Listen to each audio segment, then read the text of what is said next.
சொன்னாள். நான் தண்ணீர் பந்தலில் நின்றிருந்தேன், அவள் தாகம் என்று சொன்னாள்.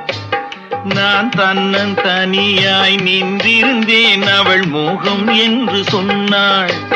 நான் தன்னன் தனியாய் நின்றிருந்தேன், அவள் மோகம் என்று சொன்னாள். நான் தண்ணீர் பந்தலில் நின்றிருந்தேன், அவள் தாகம் என்று சொன்னாள். நான் தன்னன் தனியாய் நின்றிருந்தேன், அவள் மோகம் என்று சொன்னாள்.